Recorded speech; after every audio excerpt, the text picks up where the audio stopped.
Salam sejahtera, Assalamualaikum, Shalom, Namo Buddhaya, Om Swastiastu, Salam Kebajikan.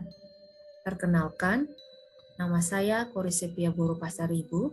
Saya peserta pelatihan dasar CPNS tahun 2021 yang diselenggarakan oleh BPSDM Provinsi Sumatera Utara. Video berikut ini akan menjelaskan tentang mind map dan contoh implementasi dari akuntabilitas dan nasionalisme. Apa yang dimaksud dengan mind map atau peta pikiran? Mind map atau peta pikiran adalah diagram yang menggambarkan secara visual tentang ide, konsep, informasi, atau hal-hal lain. Tujuan dari pembuatan mind map ini adalah untuk membantu kita dalam mengatur berbagai macam informasi yang diterima. Berikut ini adalah mind map dari akuntabilitas. Definisi akuntabilitas adalah kewajiban pertanggungjawaban yang harus dicapai. Dimensi akuntabilitas berupa akuntabilitas kejujuran dan hukum, akuntabilitas proses, akuntabilitas program, dan juga akuntabilitas kebijakan. Sedangkan aspek-aspek akuntabilitas berupa akuntabilitas adalah sebuah hubungan berorientasi pada hasil, memperbaiki kinerja, membutuhkan laporan, dan membutuhkan konsekuensi. Tingkatan akuntabilitas berupa akuntabilitas personal, akuntabilitas individu, akuntabilitas kelompok, akuntabilitas organisasi, dan juga akuntabilitas stakeholder. Adapun akuntabilitas publik, fungsinya berupa peran demokratis, peran konstitusional, dan juga peran belajar.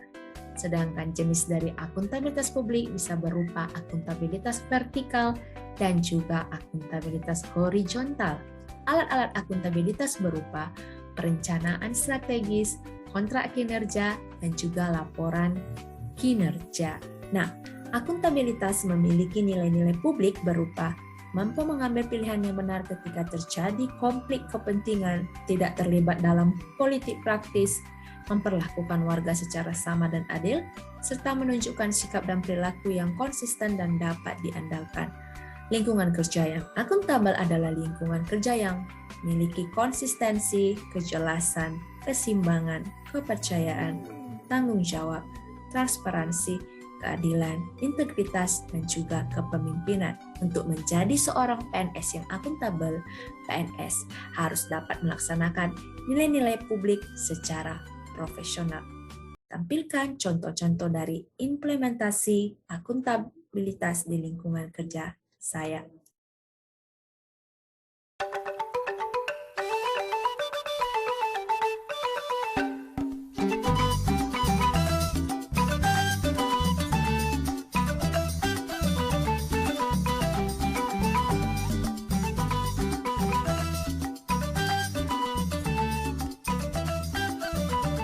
Berikut adalah mind map dari nasionalisme.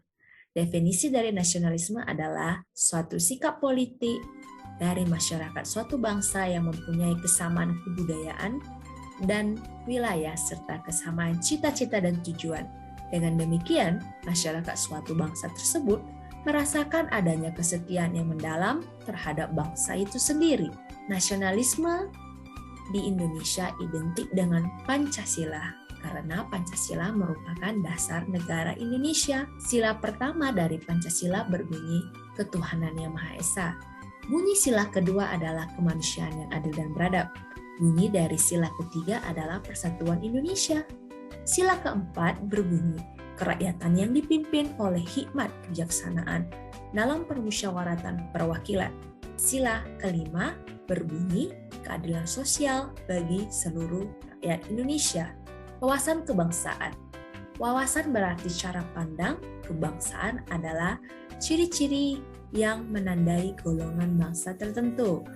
Nilai-nilai wawasan kebangsaan dapat berupa penghargaan terhadap harkat dan martabat sebagai makhluk Tuhan yang Maha Kuasa, tekad bersama untuk berkehidupan bebas, merdeka, dan bersatu, demokratis dan berkedaulatan rakyat, cinta tanah air, masyarakat adil dan makmur, serta kesetiakawanan sosial. Sedangkan wawasan Nusantara adalah pandangan di mana Indonesia satu kesatuan dari semua aspek politik, sosial budaya, ekonomi, dan juga pertahanan dan keamanan.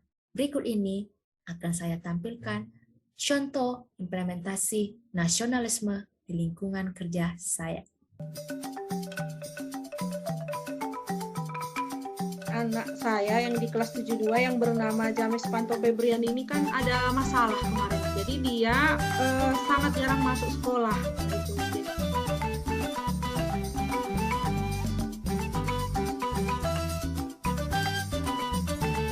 Terima kasih atas perhatian rekan-rekan sekalian.